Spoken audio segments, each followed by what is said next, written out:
Hi friends, क्या हाल है। जैसा कि हम सब जान रहे हैं कि हाल फिलहाल राजनीतिक माहौल उत्तर प्रदेश में काफ़ी गर्म है। इलेक्शंस चल रहे हैं, सभी तरह की बयानबाजी, सभी तरह के सर्वेज आपके सामने आ रहे हैं। सभी पार्टियों के अपने अपने मत हैं इस पे।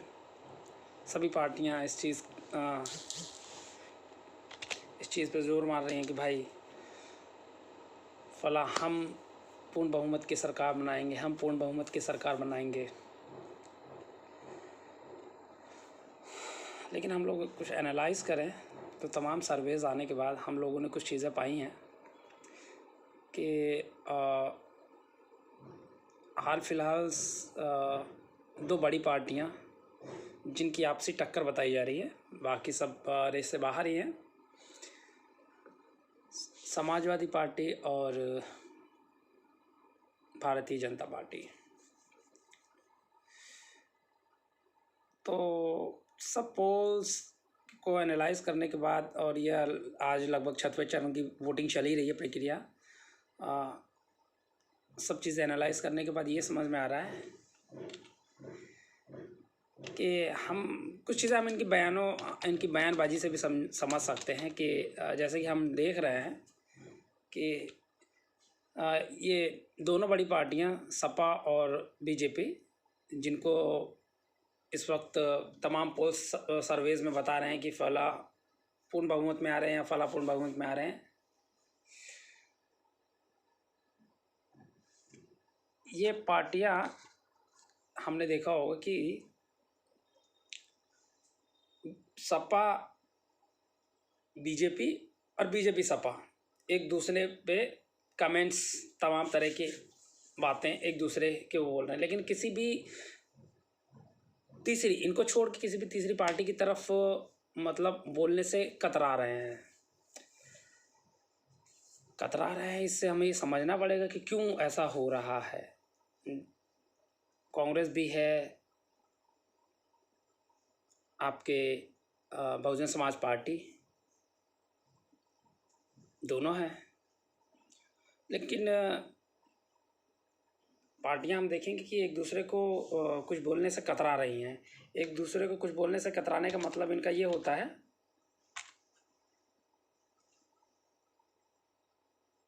कि कहीं ना कहीं लोगों को अपने अंदर से वो है, कहे कुछ भी, लेकिन इनको ये समझ में आ रहा है कि सरकार नहीं बन रही है, किसी की भी पूर्ण बहुमत की सरकार नहीं बन रही है। अब जब पूर्ण बहुमत की सरकार नहीं बन रही है, हमने देखा कि तमाम बड़े नेता बीजेपी के भी बोल रहे हैं, लेकिन वो 99% जो है वो समाजवादी पार्टी के विरुद्ध तमाम तरह की आपत्तिजनक बातें हैं, तमाम तरह की बातें कर रहे हैं, आरोप प्रत्यारोप लगा रहे हैं। उसी तरह सपा तमाम तरह के आरोप प्रत्यारोप बीजेपी पे लगा रही है, लेकिन वो कांग्रेस या बीएसपी दोनों के विरुद्ध बोलने से बच रही है।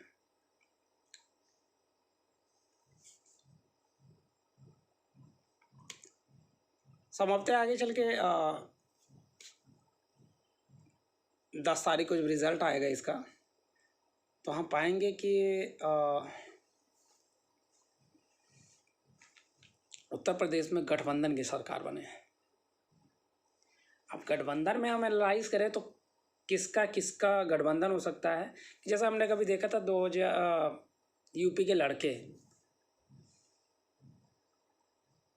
मान ले तो राहुल गांधी और अखिलेश यादव,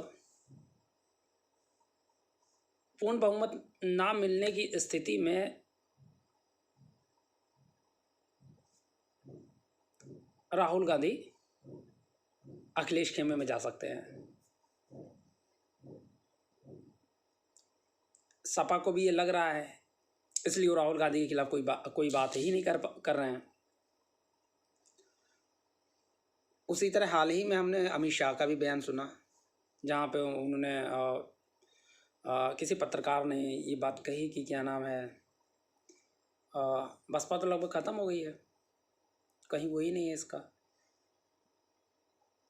तो इस पे अमित शाह जी का जवाब था, कहाँ बसपा ख़त्म हो गई है, मायावती कहाँ ख़त्म हो गई हैं, उनके ज़मीनी जो वोट हैं वो उसी तरह बने हुए हैं।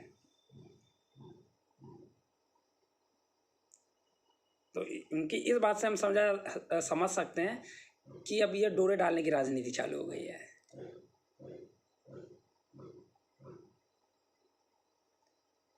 बहन कुमारी मायावती बहुजन समाज पार्टी कभी भी सपा के साथ नहीं जाने वाली है, क्योंकि हाल फिलहाल 2019 का इलेक्शन, संसदीय इलेक्शन लड़ने के बाद काफ़ी आपस में मतभेद हुए, तो साथ में जाने का सवाल नहीं पैदा हो रहा है दोनों का। लेकिन अगर किसी ओर से बीजेपी की कुछ सीटें कम रहती हैं तो संभवतः बहुजन समाज पार्टी जो है बीजेपी को सपोर्ट करेगी।